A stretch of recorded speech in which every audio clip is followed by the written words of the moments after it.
Welcome to the eCommerce Growth Show, brought to you by Segmentify, the fast, lean learning machine, the fastest learning, most revenue-generating personalization platform for e-commerce. Hello everybody, and welcome to the eCommerce Growth Show. This show, as you know, is all about helping e-commerce retailers grow. I've just enjoyed my third night now in the tent in the garden. I'm in the middle of lockdown, beautiful weather, and last night was interesting. I had an interesting selection of books to read the kids. I don't know if anybody remembers fighting fantasy books. That probably shows how old I am. But I must admit, when I was a young lad, I used to love reading them. And so my young boys now, my 5-year-old and my 8-year-old, were sifting through the shed and found these pretty ghastly looking covers of these books, these fighting fantasy books. And my little boy Jolie picked up The Forest of Doom, and he loved this reptile on the front with devilish looking eyes. And he said, Daddy, I want you to read this book. I was like, okay, how do I do that? So I was sitting there with him last night and John, and had to vet, all the different pages of these. You're overcome with this evil and you're going to die right now. So I had to sort of make it all nice and friendly and funny.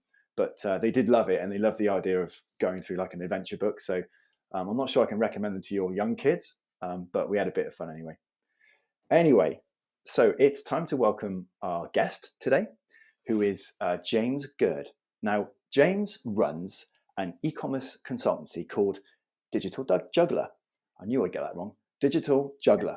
Don't worry. Yeah, right. Brilliant. And I'm going to ask you what that's for in a minute. But anyway, so at the moment, James, like I, and all of us actually at the moment, are embracing agoraphobia, I'm sure, during the lockdown. And he is an independent e-commerce consultant with over 16 years experience in e-commerce strategy and replatforming. So he has loads of experience helping client teams through the complexity of platform selection and implementation. Interestingly as well, he's the co-host of a podcast series called Replatform. That's like platform. And that's all about sharing insights and advice on all things about replatforming. Hey, James. Hey, Phil, how you doing? I love that intro. I remember those books. And my favourite, I think it's like The Warlock of Firetop Mountain or something. Absolutely. That was the first one in the series, right? My favourite that John wanted was Death Trap Dungeon. Do you remember that one? Yeah, I'm going to have to dig out. I'm sure I've got. Oh, mate. Serious. They're absolutely brilliant. In fact, I'm reliving my childhood through them. It's so funny. Super. And I did it. I carried on. So John is literally, he's on my ear all the time. When can we do it? When can we do it? So it's really actually great to get them involved in reading and stuff. Yeah, cool. Because John naturally, he's not like an avid reader. So this is really cool to try to get him into the interest of it. Anyway, look, I've got to ask you, why Digital Juggler? Yeah, it's a good question. So mainly because I wanted to call my business Dancing Bear, and the domain was taken, and I got really annoyed with that. Then I thought about, I just wanted something that wasn't e-commerce consultancy, something really bland and generic. I wanted it to stand out. And then I suddenly thought, well, do you know what? What do you do as a consultant? You juggle loads of projects and clients. I was like, Digital Juggler, bingo, the domain is there. There we go. £9 a year, job done. How much is it? I think originally the domain cost me £9 a year. So fantastic. That's brilliant. I'm not paying $2,000 for a domain when I haven't even made any money. No, fair play. Very savvy. Oh, great. And actually, you also run another networking group, which is great, on Twitter, called Ecom Chat, right? What's all that about? Yeah, it sounds really impressive, but it's not. It's the least formal network you'll ever be a part of. So I launched it with my co-host Dan Barker, who's another ridiculously knowledgeable e-commerce consultant. Absolutely, yeah. 2013, I think. Just as once a week, everyone get together who has an interest in digital e-commerce and talk about a different topic each week, chat about it, share insights, knowledge, tips, examples. And then basically meet up a couple of times a year, Christmas and summer, for parties that we fund. Oh, that's nice. So people can get together, have a drink, and realise that we're actual real people and not just avatars. Yeah. That's brilliant, actually. You're giving me some tips there. How do you join? It's just on Twitter. Every Monday there's a hashtag ecom chat. Okay. econtact.com is a website, but it's anyone's welcome, any level of experience. It's not for highly experienced people, it's for Yeah. anybody Yeah. who's got an interest and passion, who wants to either Yeah. listen in or contribute, or whatever it might be. That sounds great. Cool. Well, so just to bring the kind of overarching subject to the table, clearly we're going to talk about some stuff to do with replatforming, which is excellent for me as well. So the main thing I think we're sort of focusing in on is that, and I've seen this from talking to brands and not being involved in the kind of replatforming process, but hear it all the time, that brands are often suffering with sort of battle scars associated with replatforming.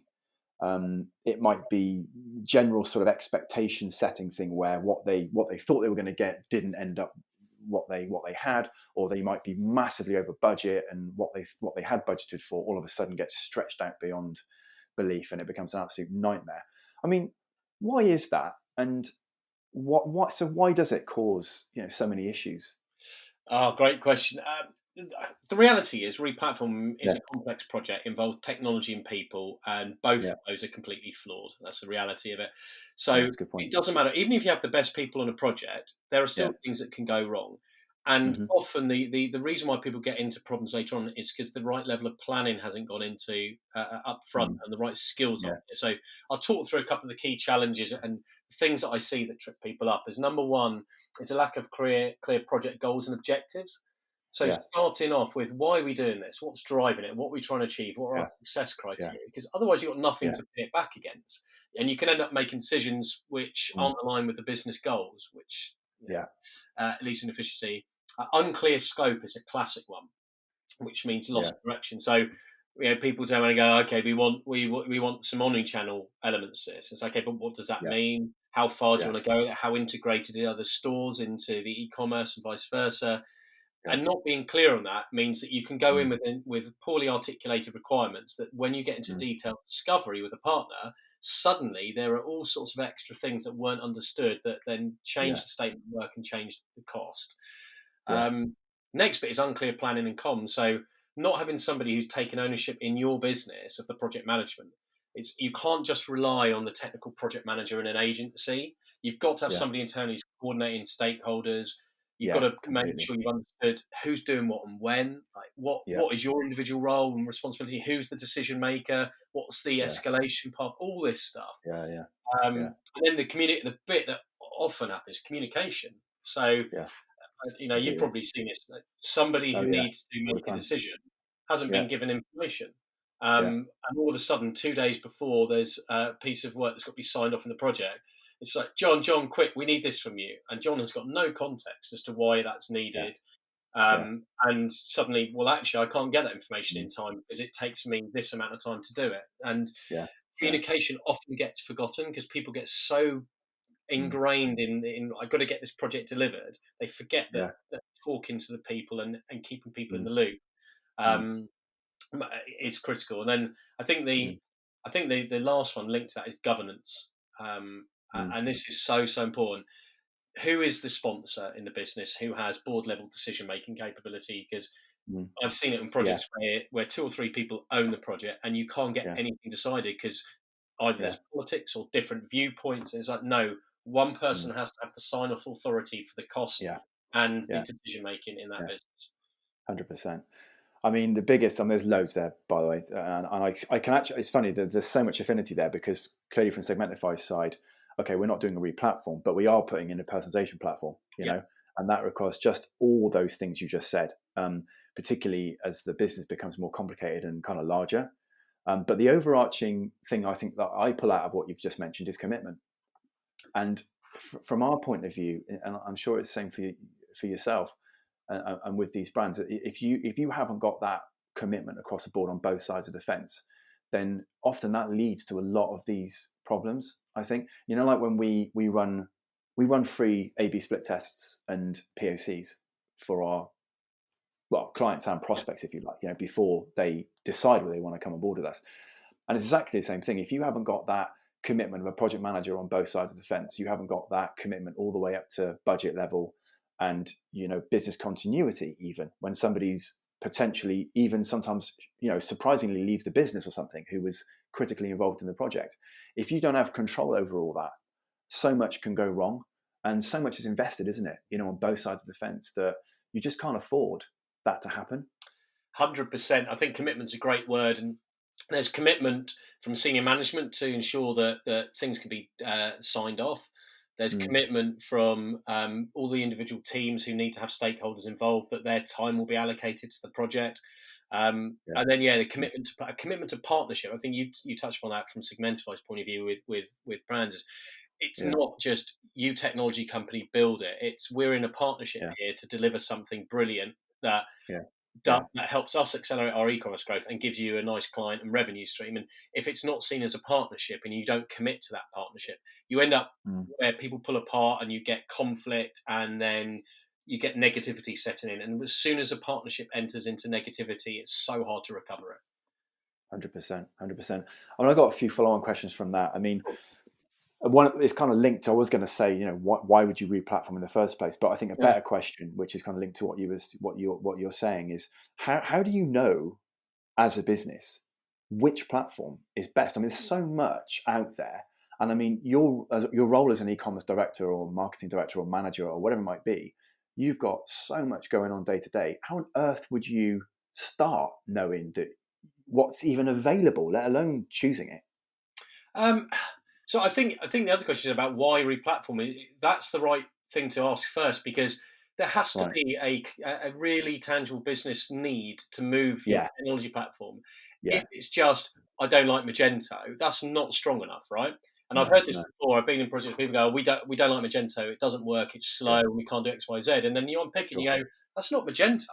Yes, Magento can do these things you want to do. Like it can do the catalog management, it can do complex products, and it can do it really, really well. Your problem is it's been set up incorrectly and not aligned with your business model, and nobody thought through the investment in the right hosting infrastructure and putting the right money into development to make it fast and performant.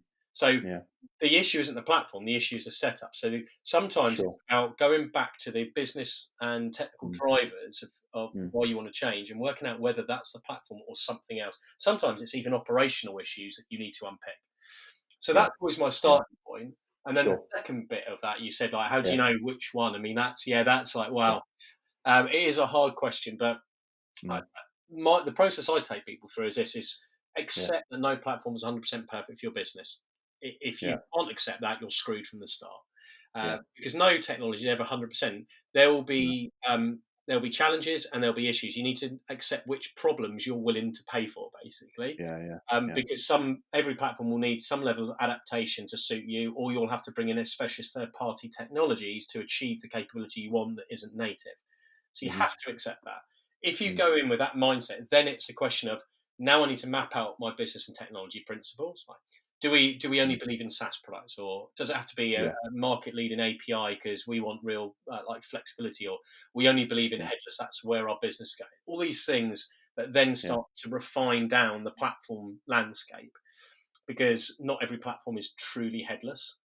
Everyone says they're headless, but terminology is a buzzword, isn't it? And then it's budget. Be sensible. If you're planning to be 100 million a year business, and you're looking at a platform that has a GMV revenue share, you've got to decide whether or not you want to spend that amount of money on licensing, or would you actually prefer to avoid the licensing and put more into actually building out the site capabilities and using third parties? Do you go with a Salesforce, which is a higher license fee but has a lot of native capability, or a Magento open source where there's no license fee, brilliant capability, but you're going to need to plug in additional third parties to get it to it. So it's lots of questions you go through. My advice is never look at the platforms. Don't even consider what platforms are out there until you've answered these internal questions. Once you've got an idea of that and your overall operating model, then you can go and look at platforms and go, okay, which ones align from a technology principle, tech stack, which ones align from an overall cost of ownership. And then you can quickly, every project worked on, you can quickly get down to 2 or 3 platforms that are viable. Now you've got something sensible to work from. Sure. Well, I mean, what happens if you don't have any of those almost, let's say, benchmarks already in place, in the sense that you only want headless, you want API first, you only want X, Y, Z? Does a team go to somebody like yourself to even decipher that in the first place? Yes and no. I mean, sometimes Right. people will bring in a solution architect. It depends. Like my Right. skill set, I'm not an enterprise solution architect. If somebody came to me and said, Hmm. "Look, we've got all this systems landscape. We're trying to work out how we best integrate. We've got a Yeah. legacy system and it doesn't work and it's hard coded and it's causing a headache." In Yeah. principle, then yes, using a headless solution or using an API based one with middleware. But I'm not a Yeah. solution architect, so sometimes people need a technical solution architect to define the systems landscape. Yeah. I did a project with RHS. They had a internal SA, and they also had a third party working with them to Sure. define that systems landscape. That helped me to understand, therefore, where e-commerce would fit in, and then guide them through which platforms would fit within that. Yeah, I've got you. So do you handle more the kind of project management element then of actually putting that replatform in place? Yeah, so I describe myself as as a Yeah. commercial consultant. So I'm not Okay. here to tell you which tech stack to put in. I'm here to guide you on the decisions you need to make and the process Yeah. you need to go through to evaluate platforms based on your business needs, Got you. and to Got do you. a proper due diligence and pros and cons Hmm. analysis and scoring of it. So you come out the other end Hmm. with a Hmm. decision. You understand why you're making it. You know what Yeah. compromises you've had to make and why, what the risks are, and what your mitigation is, Right. Got and you. how much it's going to Understood. properly cost over 3 to 5 years, so that there's Right. no alarm bells later on. I see. That's very interesting. So far more strategic. Absolutely. Yeah, Um, exactly, and that's Sorry, go on. often a lot of people have really smart technical people in, but not everyone has Yeah. people who have Yeah. gone through high level replatforming from an e-commerce and business point of view. Yeah. No, absolutely. So on that note, then, I mean, how can e-commerce teams get organized off the back of that? Uh, I always start with governance. I always say to Right. people, make sure you've got clear governance. And that sounds really, Yeah. a lot of people say, but oh, that's for big businesses. No, governance applies to any Mm. business, regardless of size. 100%. Just your team, your governance team and structures are simpler in a small business. But single sponsor Yeah. with C-level decision making. So in some Yeah. businesses, that's the owner because they Yeah. are the only person on that board, apart from maybe some externals. Yeah. Yeah. Then you need an internal e-commerce owner. So it might be an e-commerce manager, you might have a PM, but somebody who's owning the project, because you have Mm. to have a champion internally to get other stakeholders infused and for them to give a toss about the project and put the right effort in. And if you don't, Exactly. the business lead, then Yeah. a sponsor, like a director, is not going to be doing the day-to-day bit, right? That's the reality. 100%. That's that commitment thing you're talking about, isn't it? Yeah, 100%. You've got to have that. Somebody's got to lead it, champion it, and be passionate about it, and Yeah. not be the kind of person who, if something doesn't quite go right, they give up on it. So you've got to have the Yeah. right personality to it. Um, Definitely. the next bit is budgets, and I've been in projects where people have said, "Oh, we don't have a budget," and I say, "Okay, it's going to cost you 5 million in year one." That's ridiculous. Yeah. Well, you do have a budget, Yeah. so tell me, even if you don't know exactly, tell me what your ceiling is for how much capital investment you can put in year one for the Hmm. build. How much percentage of GMV are you willing to go to for your Yeah. operating costs of the platform ongoing, Yeah. including license fees, support, maintenance? Because Yeah. when you start to educate people on the cost model, then they can understand Yeah. that there is a constraint there. They just Mm. understand it, and now they can articulate it. But going into any project, people go, "We don't have a budgetary constraint." It for me is nonsense. Just Yeah. Yeah. Yeah. everybody does. Well, it's dangerous, isn't it? Yeah, it does. If people turn around and go, "Look, we're not going to limit the decision based on cost," brilliant. Mm. That's fine. I get that. That means, but to turn around and say, "Okay, it's going to cost you 2.5 million to build it," or we've only got 200 grand cash available. Okay, well Yeah. now we know how we can cut this up. Um, Yeah. and then I guess another bit is stakeholder set. And I've seen this Mm. not done in enough detail where people go, right, we've got two people doing the project. Okay, but what about the people in the finance team? They need to be a stakeholder, even if they're not decision maker, as an informer, because how are you going Yeah. to understand about the payment stuff and the financial reconciliation and the Mm. business Mm. report and the BI? Mm. If Mm. you miss that out, your finance team are going to hate you. Yeah. And they might also Absolutely. be a little bit more restrained about opening up the purse is if you need to Completely. spend more Stretch later it or on. whatever. Yeah. So Yeah. yeah, stakeholder set, like classic racy, like who's involved, what their roles and responsibilities, who's responsible, accountable, Mhm. consulted, informed, all that bit.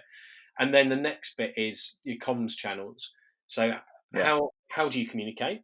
Is it Yeah. How do you avoid email? Because stuff gets Mm. left in email Yeah. inboxes. Oh, it's a nightmare. It is, it gets dropped down. You get the next 10 emails in, you haven't seen that Yeah. one as urgent. So No. how do you communicate? What tools for collaboration? How do you share documentation? How do you track things like actions and decisions and Mm. all of that Mm. stuff? How do you manage meetings? All that bit.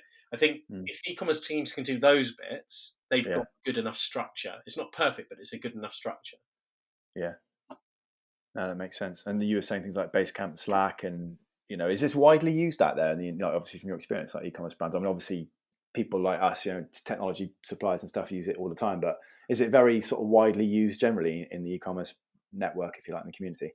Yeah, Basecamps definitely. I've seen lots of people using Dropbox for file sharing because you can do commentary on the Yeah. Dropbox documents. Google Yeah. Documents massively used. Google Stocks, Yeah. Sheets, Yeah. Slides. Yeah. Surprisingly, some of the bigger Yeah. enterprise clients I work with Mm. have the least defined use of systems like this, whereas smaller businesses tend to be a bit more used to being like agile and using a Slack, a Trello, whatever it might be. Yeah. Yeah. I think there's a sort of almost like a sort of a scale, isn't there? Where you go up to being so big and sometimes you've absolutely nailed it. And then you go so big that you actually need a team of consultants to go in and go, hold on a minute, this is an absolute nightmare. And they go unpick it all. Yeah. Um, do you ever find where do you ever cross the line effectively where you can kind of detect, if you like, that the company or the brand that you're working with has some gaps within some of these things you're talking about? Let's call it culture or some of the balls that you can foresee might get dropped, right? Do Yeah. you ever cross that line and try and facilitate that company and say, look, I want to help you, but there's some things I'm seeing here that I need to help you to tighten up to get this to where you want it to go? Do you ever go that side of it? Yeah, so depending on the engagement and depending on the size of the client team, like for Yeah. one client, I'm project leading the whole replatforming, Magento Right. replatforming going live end of June, and so I'm Yeah. doing the entire project management for them because they don't have anyone internally who's got that skill set or background. They've got a lot of Yeah. very very smart people who are brilliant at what they Yeah. do, but they need Yeah. someone to coordinate it. So that's what I'm doing. Yeah. Other projects, I Yeah. worked with the RHS. They had a brilliant PM and BA. They were superb to work with. Both of them highly experienced, Yeah. organised, structured. So that they didn't need me to do any of No. that. They just needed No. me to guide them on the Got you. process of platform evaluation, Yeah. and they did Yeah. all the heavy lifting. So, Got it. yeah, it's. I always flag to the sponsors, look, I think you've got a gap Mm. in knowledge internally here because you don't have this type of person, or I don't think you've got the right Yeah. tool for X, Y, and Yeah. Z. It's Yeah. for them to decide whether they plug it or not. I tell them what the risk is of not doing it. They make the decision. Yeah. Yeah, no, that completely makes sense. But it's good that you can kind of wear multiple hats in the sense you can take complete ownership if necessary, or you can just kind of guide at the other end of the spectrum, if you like. Yeah, that's the digital juggler, right? It's all coming together now. Exactly, seamless. Absolutely. So moving on to sort of RFPs then, because they're very interesting. I mean, I've been the receiving end of a number of those. They're pretty intense documents, right? What's your experience of those? What sort of questions should you be asking? Do you guide on that, etc.? Yeah, so it's interesting you ask that because I've had chats Yeah, with a few other people recently about it, and I think the general yeah, consensus is sending out like a massive list, which is a tick box exercise, is utterly yeah, pointless. It tells you yeah, nothing about the platform or the vendor or even the SIs that will be building it for you. So the yeah. critical thing you've got to understand is how does a platform do something, not what does it do. A good Mm, example, I've seen this yeah, before. People go, right, I mm, want a basket abandonment email. Tick, yeah, you got it. Great. Then they say, yeah, yeah, so that basket abandonment email needs to work across these products. Oh, actually, you've got complex configurable products, but our standard yeah, yeah. basket abandonment email doesn't work with anything other than a simple SKU. Mm, Now we've got to customize and extend it. Actually, to customize and extend it, that's going to cost you another £6,000-7,000. It's that yeah, level of detail. It's mm, understanding yeah, some of the areas that are kind of unique to your products, your business model, that's mm, really important to tease out. So mm, I split it into an RFP, which is high level. What are we trying to mm, achieve? What mm, are our key perceived risks? So mm, people need mm, to respond against it. What are the business critical requirements that we've understood from our requirements gathering internally with key stakeholders? that, if we couldn't satisfy them, would fundamentally screw the business model or impact sales or customer experience. So things like payment flexibility and checkout, if you've got specific payment methods like finance, or you've got split baskets for different types of products, things like that. Yeah. Stuff like all the bog standard functional stuff. We want a mini basket on drop down. We want a wish list. Ignore it. It's noise. Yeah. Like all of them, Okay. and that's a front end design thing predominantly. Yeah. So that's what I'm trying to get. I focus people on. That normally gets us down to a hit list of maybe 30 things for initial response, and then we go into half day workshop sessions, demos around scenarios around the key areas. We bundle them into things like payment, content management, product catalog management.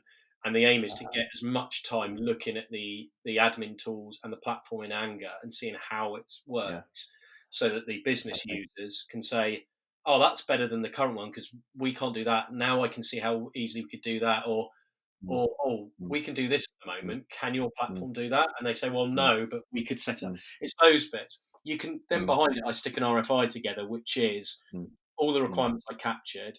It's a list of those properly articulated as a requirement rather than just a bland statement. So, we want a wish list that can do X, not wish list. And I'd say that all I do in that RFI, instead of getting loads of info back, it's just I want them to tell me native, configurable, so they have the capability but it needs to be configured and therefore there's a bit of effort, or it's customization, it needs to be new code, and do they think it's simple or complex customization, and if they have a reference site where it's been done to show it, and then you've got a 150 checklist thing as a bit of due diligence from a procurement point of view to turn around and say, we did sense check all the requirements of what's native and what's not, but we didn't waste tons and tons of people's time trying to fill out documents for us. Yeah, that makes sense. I mean, I was going to ask earlier about this.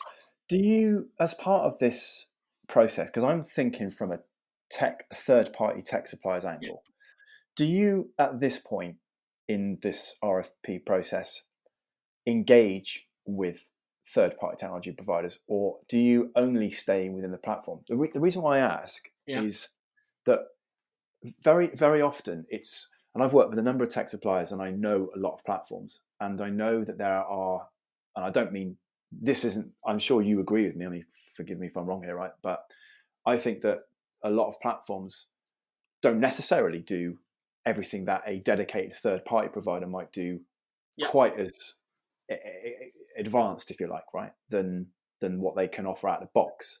I'll give you an example of Salesforce and Einstein, or even the new Sensei, or inherent technologies within any of the platforms. So my kind of questions around that is, if an e-commerce team or even a consultant doesn't know what the latest and greatest in a particular area of business need is, when you come to that kind of RFP, how would you then cross that line to the likes of the Phil K's, the Segmentifys, or whoever else in whichever sphere of expertise that you're considering to engage at that point?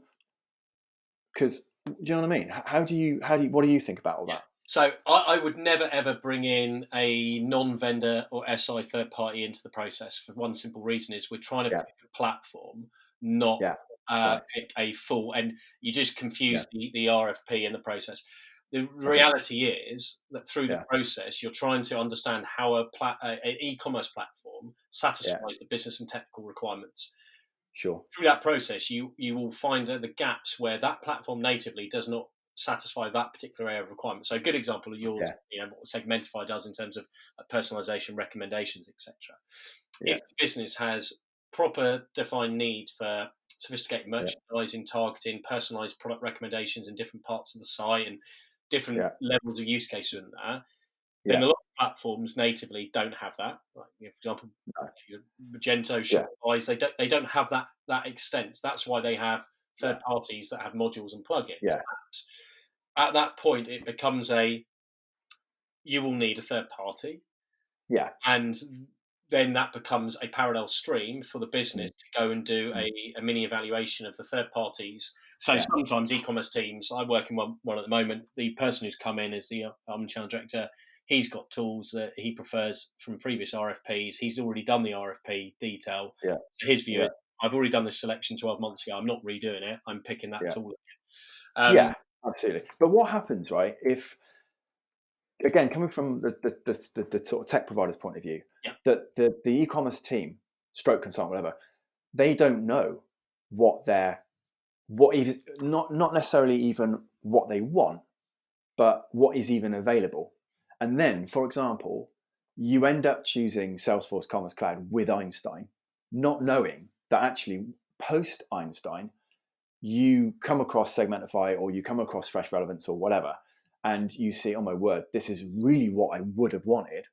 Yeah, which But now I'm highly embedded into Einstein, paying them X amount of money for it, tied into a 5-year contract or whatever. I can't now move from that. And my point on it is, if to avoid that, I mean, the question is, how do you avoid that? But I was thinking logically in my head, if one was open with the RFP process and almost made it an open-ended thing and said, look, give us your suggestion, we'll review it. We actually might be enlightened to take our business in this particular area to another level based on the education you've given us. But this is all teased out in the process, because you take sales, for example, GMV basis. If I guess a client who's not been through the process won't understand what percentage levels are achievable based on revenue things. If you've been through the process many times, like I have, you understand where you can get to. You model it. There's the whole point of modeling different platforms. You look at the functional fit first and the business and operational fit. Then you look at the cost model. Mm-hmm. Then you look at what the impact of a platform where everything is in versus a platform where you put in third-party specialists alongside a platform which will have a different license fee.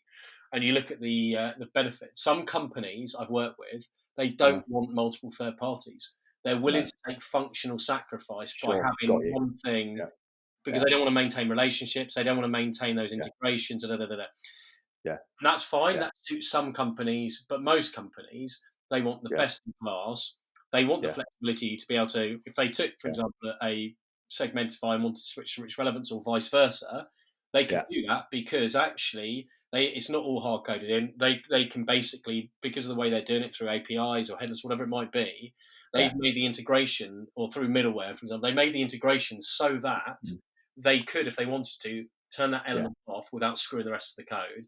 And then put in a, so it really depends on that whole business principles, technology principles, and the operating model people want. That will define where that conversation goes. And I'm at the moment, we've had that conversation from the start of saying, deliberately, Salesforce in this time is not the right platform for you, because the license fee cost, actually, you could spend half of that and get specialist third parties in terms of personalization, merch, search, etc. Yeah. No, that makes sense. And actually, just quickly finishing on that bit, I mean, from our perspective, this is why, honestly, I think the partnerships role of companies like Segmentify and, as you say, Rich Relevance or whoever's in that space is such a critical role, because that's the way that the gatekeeper almost of being able to, let people know about the real differentiator of those businesses to those agencies, to the consultants like your good self, to the brands themselves.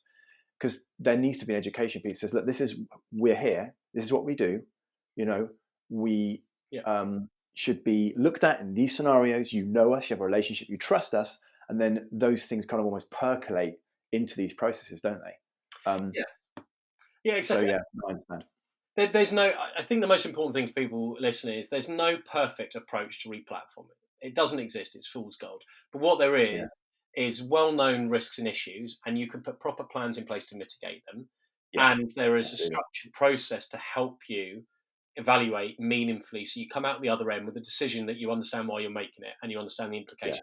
And if you can achieve that, that's as good as you're going to get, because there will always be things when you hit a project. I'm seeing it now with my client, and we have planned this methodically for the last 5 months.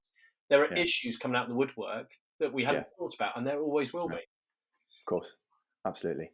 Going back to this thing about the RFPs and everything, and you've gone through all these sort of initial business requirement stuff that you were talking about.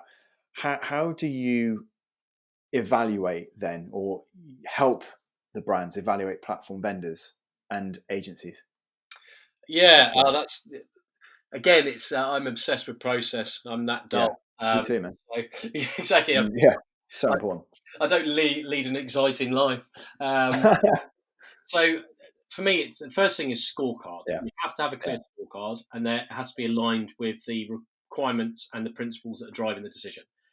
Sure. If you create a scorecard that's not aligned with the goals, objectives, and the requirements, then you've screwed up your evaluation straight away. Yeah. So I normally create a very simple one for a client, and we weight it. So what we do is we map it out into e-commerce capability. Instead of you might have 160 requirements that you've defined with your stakeholders, you map them into capabilities like payment, order management, etc. And you find natural buckets like that. And then you weight each. So the scorecard's out of 100%, and you weight each area based on the criticality of the project. So, for example, digital marketing integration, like data feeds and marketing tags, that's weighted at 1%. Something like order management is probably up towards 10% because payment. Yeah. So you get the principle. So it's weighted, and then each of those areas has a scoring mechanism of normally it's 0 to 5, and that's to agree the criteria of the client. Then that out of 5 times by the weighted percentage creates a mark for that capability, and then you do that across the platforms, and you get the key stakeholders who are going to inform the final decision to do that scoring off the back of all of the meetings and the documents and the vendors and SIs. And then you sit in a room and you argue it out. It's brilliant. I run a playback workshop with people where I say, right, here's the scores. I put them on charts up and go, right, here's do we have a clear winner? Yes, no. If no, which two are close and why? And then the ones that are close, let's go into the capability. For our critical capabilities, is one significantly ahead of the other? And that can often be the differentiators. Like they score really closely, but actually one of them is scored higher on low-level stuff. Yeah. Actually, that's not as much of a risk to us. Yeah. No, that makes sense. Completely. And then the final thing is testimonials are useful, right? But we all know it. I wouldn't give out a testimonial of someone who hates me. Why would I? No. I'm hoping nobody does. But so not just speak to testimonial sites, but go through your network, find other people who use that platform or that SI agency you're thinking of using to build it, and go and ask and get completely objective, unbiased feedback on what it was like to work with. No, completely. I was going to say, I won't put you on the spot to sort of ask, are there any particular platforms and agencies that are sort of top of your list? Because, that's kind of unfair, really. But what I would say is that, do you work across a wide breadth of platforms and agencies in general? Or do you focus in on any particular platforms, for example, as an expert, or are you literally anything? Yeah, I'm agnostic. I really don't care what platform somebody. Well, sorry, I do care because I want them to pick one to the business. Yeah, I know what you mean. I have no skin in the game. Like if you choose Magento or Salesforce or Shopify or BigCommerce or Episerver, it doesn't bother me as long as we thought through the process and it's a sensible decision. So I'm not a technical expert on any of the platforms. I've never positioned myself. No. It's about understanding the implications of the decision. I do know some platforms better than others because they come up more. So Shopify, BigCommerce, Magento, Salesforce, Episerver, the ones the best. I've worked with Intershop. I haven't done any implementation projects on things like Commerce Tools and Elastic Path and Sprike, the more kind of API-based ones. But I know of them. But I have people in my network who are solution architects, who are solution implementation specialists for certain platforms. So the way Digital Juggler works is it's me. I run everything, but I will bring experts in who have knowledge that I don't have to complement and make sure that the client gets the right input. So I brought in a solution specialist for Shopify and Magento into a recent one to help them understand better the nuances between Magento, Shop. Yeah, makes complete sense. Actually, it's one of the beauties of being agnostic from a supplier side, from a tech side.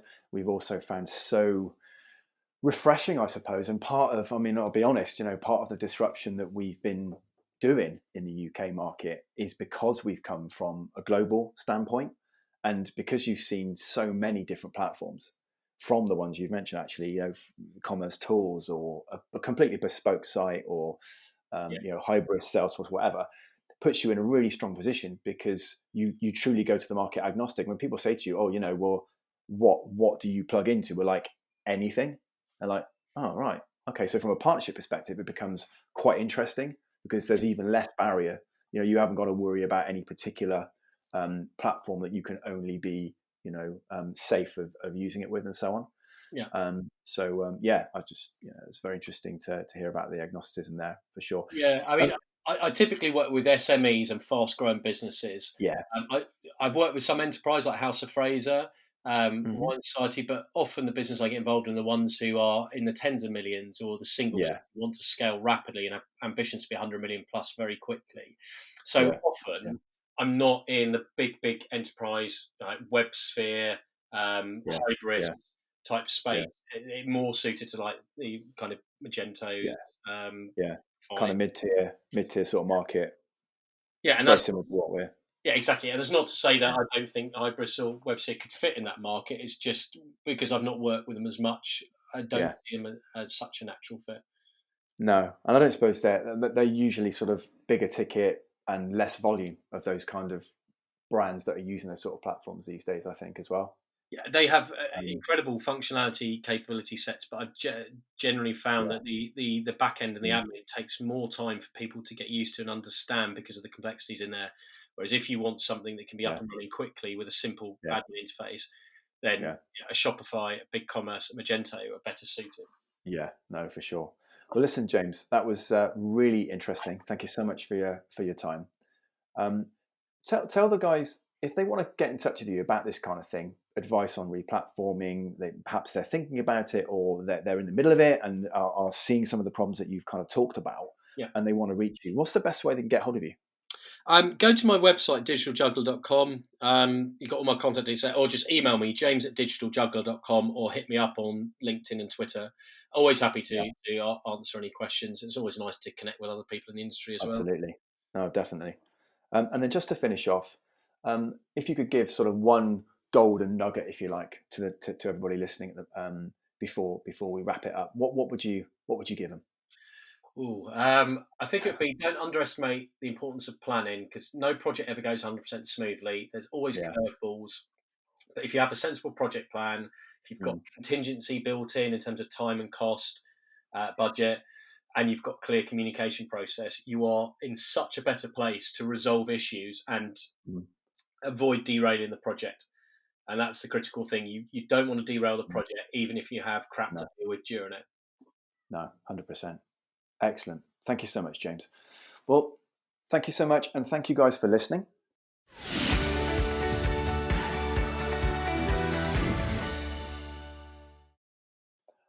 It just remains for me to say that if you haven't done so already, please do register at segmentify.com/podcast, and you'll get all the podcasts as they come out. And of course, James will be there as well for the future, and any ones that have already been published that you haven't heard yet.